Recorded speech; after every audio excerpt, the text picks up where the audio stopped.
Karya ini didasarkan pada butiran effervescent herbal yang memasukkan ekstrak daun Kaliandra hematosphala. Nah, daun ini di India terkenal untuk pengobatan berbagai penyakit dan juga gangguan. Sebelum menjadikan butiran effervescent, daun ini harus dijadikan bubuk terlebih dahulu, lalu diekstraksi. Kemudian menjalani tes secara kimia yang menunjukkan hasil bahwa daun Kaliandra hematosphala ini mengandung protein, karbohidrat, alkaloid, dan glikosida. Setelah menjadi granul effervescent, granul ini dievaluasi dan menunjukkan hasil bahwa sifat alirannya sangat baik, sudut istirahat baik, rasio Hausner, indeks Carr, bulk densitas, dan kepadatan juga baik. Berikut saya akan menjelaskan tentang bagian pengantar. Pertama, campuran effervescent sudah cukup populer selama bertahun-tahun di masyarakat. Sejak kali pertama dikenalkan, karena bentuk sediaannya yang unik dan juga menarik, serta membantu menutupi rasa obat yang tidak menyenangkan dan diperlukan cara khusus dalam pembuatannya, sehingga menambah nilai obat tersebut. Yang kedua, pemilihan bahan untuk butiran effervescent tergantung pada kebutuhan proses pembuatan. Bahan-bahan yang dibutuhkan setidaknya ada 1 asam dan 1 basa, serta basis harus melepaskan karbon dioksida ketika bereaksi dengan asam. Lalu yang ketiga, biasanya dibuat dari kombinasi asam sitrat dan tartrat daripada hanya 1 asam tunggal, karena penggunaannya salah 1 asam saja dapat menyebabkan kesulitan. Berikut bahan yang bisa dijadikan effervescent, yaitu natrium bikarbonat, asam sitrat, dan asam tartrat. Lalu, kapan ditambahkan ke air asam dan basa untuk bereaksi membebaskan karbon dioksida dan menghasilkan effervescent? Reaksi antara asam dan bikarbonat yang menghasilkan pembebasan karbon dioksida ditunjukkan sebagai berikut pada tabel nomor 4. Kaliandra hematosphala adalah tanaman herbal bercabang yang memiliki ketinggian 1-3 meter. Biasanya tumbuh di kebun atau taman. Selain ditemukan di Taman India, tanaman ini juga asli milik American tropis. Komposisi fitokimiase Hermatosphala juga dipelajari secara ekstensif selama beberapa dekade terakhir. Bagian tanaman yang berbeda dilaporkan memiliki senyawa fenolik, flavonoid, karbohidrat, alkaloid, glikosida, saponin, steroid, dan tanin sebagai kelompok fitokimia utama. Tanaman ini secara tradisional digunakan sebagai antioksidan, yaitu untuk pembersih darah. ETOAC atau uji selektivitas ekstrak etil asetat, vaksinasi kulit tanaman asam para-hidroksibenzoik yang dihasilkan, asam protokateoid, asam kafein, astilbin, neoisoastilbin, dan non-aktif fraksi menghasilkan lupeol dan asam betolinik. Menurut genus, tanaman ini menunjukkan berbagai sifat farmakologis, yaitu anti peradangan, imunomodulator, antikonvulsan, dan antiwulkerogenik. Di sini saya akan menjelaskan tentang bahan dan metode dari uji ini. Yang pertama, kita melakukan pengumpulan dan ekstraksi tanaman. Dalam pengumpulan dan ekstraksi tanaman dilakukan beberapa langkah, yaitu mengumpulkan tanaman Kaliandra hematosphala. Setelah itu kita identifikasi oleh suku setempat dan barulah kita keringkan di tempat teduh selama 24 jam. Dan hasil dari itu kita ambil 500 gram untuk dihilangkan lemaknya oleh minyak eter. Setelah diambil lemaknya, barulah kita ekstraksi dengan metanol selama 48 jam dengan suhu 60 derajat Celcius. Dan hasil dari ekstraksi tersebut kita pekatkan di bawah vakum dengan vakum evaporator. Barulah kita identifikasi kimia aktifnya.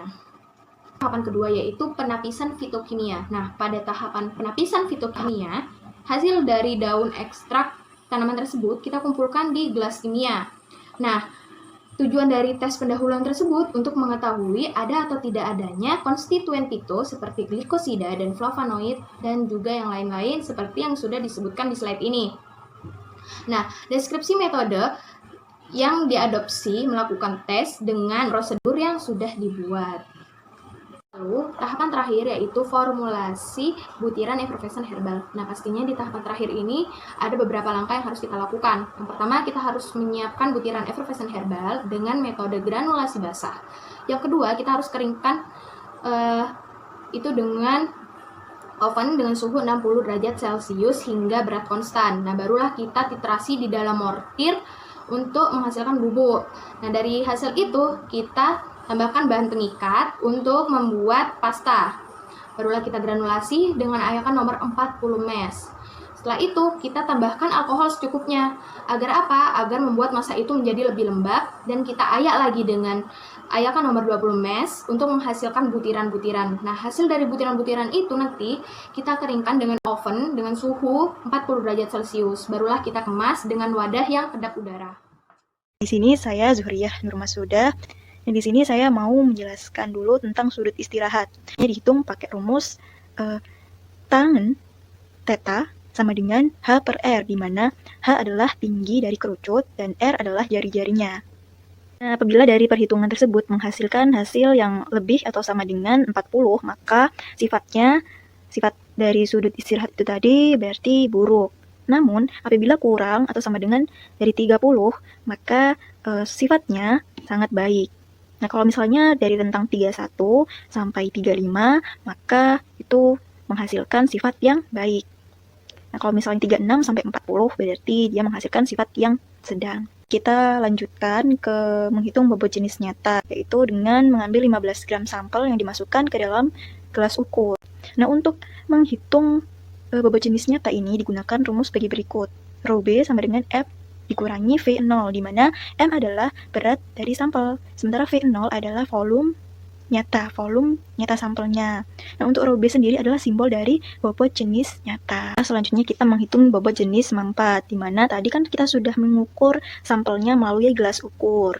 Nah, gelas ukur yang berisi sampel tadi diletakkan di mesin pengetuk. Nah, pertama-tama kita mengetuk sampel tersebut 500 kali, lalu hingga 750 kali, kemudian baru diukur volumenya.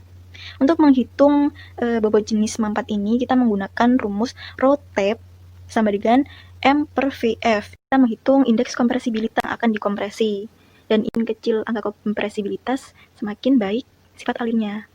Nah, untuk menghitung kompresibilitas menggunakan rumus bagi berikut. Dalam kurung Rho tab dikurangi Rho B per Rho tab dikali 100. Kita menghitung rasio Hausner, di mana rasio Hausner adalah indeks tidak langsung dari kemudahan aliran granul. Nah, untuk menghitung rasio Hausner ini digunakan rumus bagi berikut. BJ mampat, Rho tab per BJ nyata atau B. Nah, prosedur yang terakhir adalah waktu penghentian effervescent, bahwa kita harus mengambil 100 ml aquades yang dituangkan ke dalam gelas berukuran 250 ml. Setelah itu, kita tuangkan 1 dosis granul effervescent ke dalam gelas. Lalu mengamati waktu larut dan produksi effervescent. Biasanya mengamati waktu larutnya menggunakan stopwatch. Nah, di mana produksi effervescent biasanya menimbulkan reaksi asam basa. Reaksi asam basa ini akan menghasilkan gas karbon dioksida dan menghasilkan gelembung-gelembung. Menjelaskan hasil dan diskusi. Yang pertama, ekstrak metanol C haematosepala setelah ekstraksi memberikan hasil 28,5% B per B. Yang kedua, saat digunakan untuk penyaringan kimia awal menunjukkan adanya flavonoid, karbohidrat, glikosida, protein, dan alkaloid. Yang ketiga, formulasi khusus ini dapat dengan mudah diberikan oleh semua kelompok umur dan warna butirannya hijau zaitun dengan bau khas. Yang ketiga, sudut istirahat butirannya 30,5, berat jenis nyata dan berat jenis mampat masing-masing adalah 0,52 dan 0,68. Untuk indeks kompresibilitasnya 23,5 dan rasio Hausnernya adalah 1,31 yang menunjukkan aliran moderat properti. Dan untuk hasilnya akan ditunjukkan pada tabel 2 dan 3. Yang terakhir adalah kesimpulan, dapat diambil beberapa kesimpulan. Yang pertama adalah ekstrak dari daun kaliandra ini mengandung konstituen fitokimia seperti glikosida, alkaloid, flavonoid, protein, dan karbohidrat. Dan yang kedua adalah granul effervescent ini dapat menjadi alternatif yang sangat baik, terbukti dari aktivitas mereka yang sangat efektif. Dan yang ketiga adalah granul ini diformulasikan sesuai dengan persyaratan monograf resmi yang diketahui dan ditemukan, serta sesuai dengan standar dari British Pharmacopoeia dan Indian Pharmacopoeia. Dan yang terakhir adalah granul ini terbuat dari tanaman liar, tetapi dapat digunakan sebagai obat effervescent dengan harga murah dan juga waktu disintegrasi yang cepat.